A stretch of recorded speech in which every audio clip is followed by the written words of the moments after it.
Olá!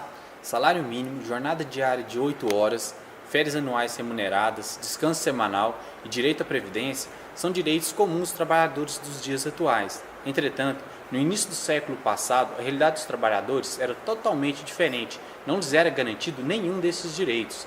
E foi durante o governo de Getúlio Vargas que foi unificada em um único corpo de leis toda a legislação trabalhista que se encontrava esparsa. E então, em 1º de maio de 1943, foi criada a CLT, ou a Consolidação das Leis Trabalhistas, que garantia aos trabalhadores todos esses direitos. E posteriormente, em 1966, durante o governo de Castelo Branco, foi criado o FGTS, ou o Fundo de Garantia por Tempo de Serviço, direito esse que muitos trabalhadores utilizam, inclusive para a aquisição da casa própria. Esses direitos, em que pese algumas críticas, foram uma conquista enorme para os trabalhadores, inclusive para os trabalhadores dos dias atuais. O sindicato é uma associação que reúne pessoas de um mesmo segmento econômico ou trabalhista. Por exemplo, existem sindicatos dos trabalhadores rurais, professores, metalúrgicos, médicos, dentre outros, e também de empresários, que são chamados como sindicatos patronais. Tem como objetivo principal a defesa dos interesses econômicos, políticos, profissionais e sociais. Dedicam-se aos estudos das áreas onde atuam e realizam cursos, palestras, reuniões para o aperfeiçoamento dos seus associados. Os sindicatos dos trabalhadores são responsáveis pela organização de greves e manifestações voltadas para a melhoria salarial e das condições de trabalho na categoria.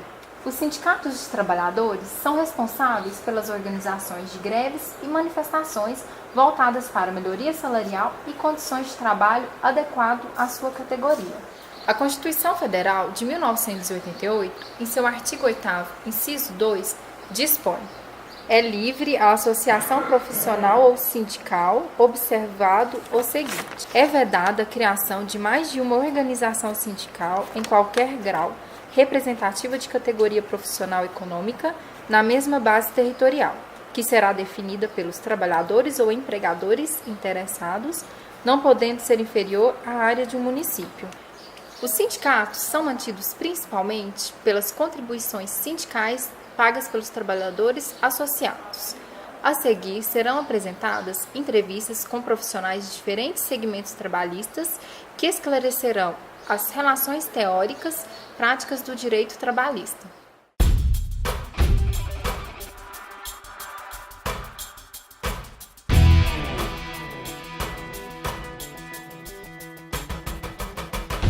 A finalidade principal da Justiça do Trabalho é a conciliação. Conciliação essa que deve ser proposta no início da sessão da audiência e, após as razões finais, ela é obrigatória. É caso, inclusive, de nulidade da decisão, do acordo, do termo de acordo ou da decisão. O juiz, na qualidade de intérprete das leis, das normas jurídicas, estando elas em conflito, tenderá pela interpretação mais favorável ao trabalhador. Essa tendência, ela é em razão de toda a sistemática do direito do trabalho, que são normas, conjunto ordenado de normas que formam uma teia de proteção ao hipossuficiente, ao obreiro. Isto porque a relação jurídica, ela visa equacionar as deficiências, as diferenças ocorridas na relação empregatícia de fato, justamente pelo empregado ser o hipossuficiente. Então, são princípios fundamentais do direito do trabalho o uso de normas mais favoráveis ao trabalhador.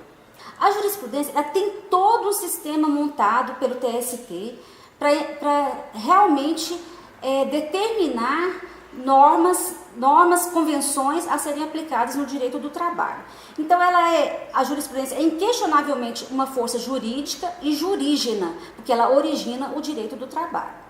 A própria legislação já cuidou de enfatizar a jurisprudência como fonte normativa ao menos supletiva. A doutrina tem embasamento substancial, mas não é fonte formal. Os princípios do direito individual do trabalho são totalmente específicos que são de proteção, da norma mais favorável, da imperatividade das normas trabalhistas, da indisponibilidade dos direitos trabalhistas, da condição mais benéfica, da inalterabilidade contratual lesiva, da intangibilidade contratual objetiva, da intangibilidade salarial, da primazia da realidade sobre a forma, da continuidade da relação de emprego. Assim, as regras trabalhistas são essencialmente imperativas. Os direitos trabalhistas são indisponíveis. As cláusulas contratuais benéficas somente poderão ser suprimidas caso suplantadas por cláusula posterior ainda mais favorável.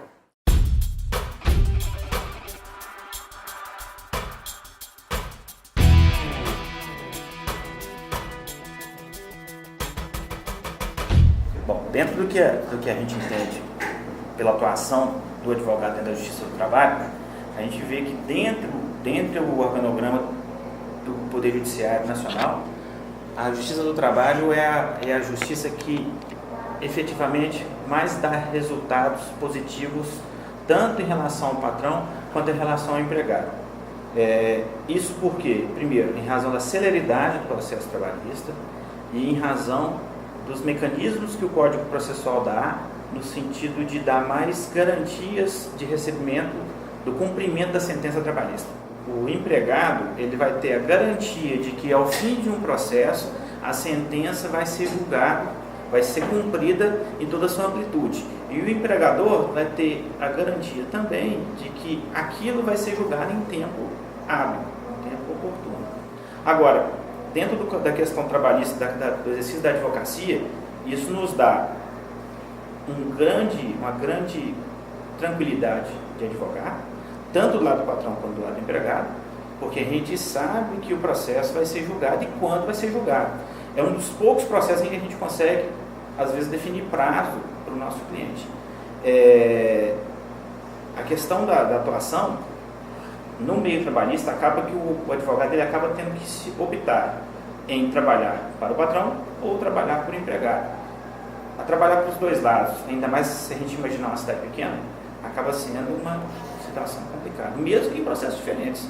Apesar do Estatuto da Ordem garantir que a gente tem atuação plena em ambos os processos, o fato é que em ambos os polos, vamos dizer assim, melhor dizendo, o fato é que a gente não consegue trabalhar de forma tranquila usando os dois polos.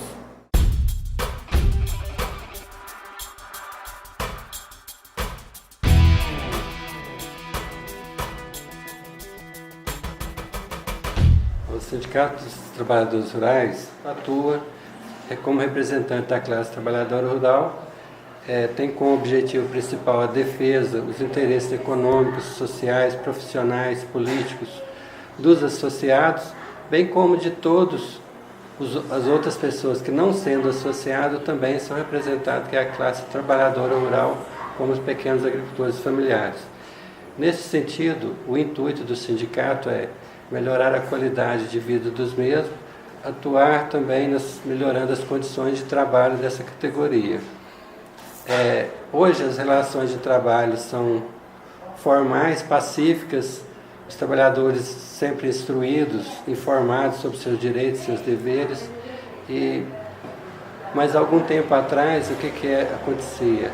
Essa relação de trabalho formal que existe hoje, pacífica, não existia. Isso era utopia, posto que quase 100% das relações de trabalho anteriormente eram informais, não tinha carteira assinada, a pessoa não tinha seus direitos, então era uma luta constante dos sindicatos.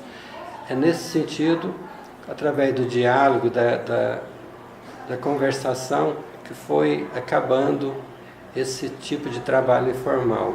E isso graças ao trabalho tanto do sindicato como do Ministério do Trabalho. Então foi essa relação que melhorou isto.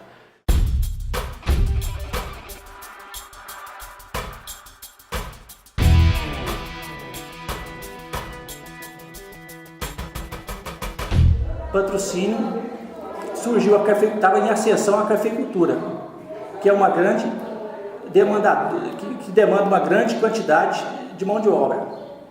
Consequentemente, né, refletia-se na Justiça do Trabalho com as demandas. Né? Por quê? Por ser um contrato por prazo determinado e demandar-se um número excessivo de trabalhadores, muitos eram migrantes que vinham trabalhar. Né? E assim que encerrava a safra, esses migrantes iam embora, imediatamente se dirigiam às suas cidades de origem. E muitas vezes não era feito o acerto com esse pessoal. Por outro lado, o empregador, às vezes, fazia um acerto. Mas o empregado, na dúvida, na sua cidade de origem, procurava a justiça. Né? E o empregador tinha que responder essa demanda lá. Certo? Aí, diante desse fato, os presidentes dos sindicatos viu-se por bem sentar e procurar uma solução para que isso não continuasse a acontecer. Né? Os empregados estavam sendo lesados muitas vezes, e muitas vezes empregadores em prejuízo em virtude dessa insegurança ocasionada. Então, teve-se em mente a criação do núcleo. Né? O que o núcleo fez? O núcleo é uma entidade neutra, né, que juntou-se aqui os dois sindicatos, tanto patronal quanto dos trabalhadores. Né? E o intuito dele é justamente isso, é a conciliação. Consequentemente, retirou-se da Justiça do Trabalho aquelas demandas de pequena monta, de pequeno valor, né, deixando para que a Justiça cuidasse basicamente dos casos mais complexos. Né? Isso aí, para mim, eu acredito que seja um ponto importantíssimo dessa atuação do núcleo. Né? Não bastasse isso, o núcleo existe nas suas bases um conselho, que é um conselho tripartite. Esse conselho ele é constituído pelos sindicatos e mais um outro órgão que pode ser convidado para fazer parte. Pode ser a Justiça do Trabalho, o Ministério Público, a Caixa Econômica Federal, entre outros, dependendo do assunto que vai se discutir. Percebemos assim a revolução das relações trabalhistas. O que antes era impossível, hoje se torna uma realidade. Carteira assinada, FGTS, férias, benefícios, sindicatos. Tudo isso possibilitou aos empregados o respeito e uma maior segurança trabalhista, e aos empregadores uma maior organização dentro de suas empresas e humanização para com seus trabalhadores.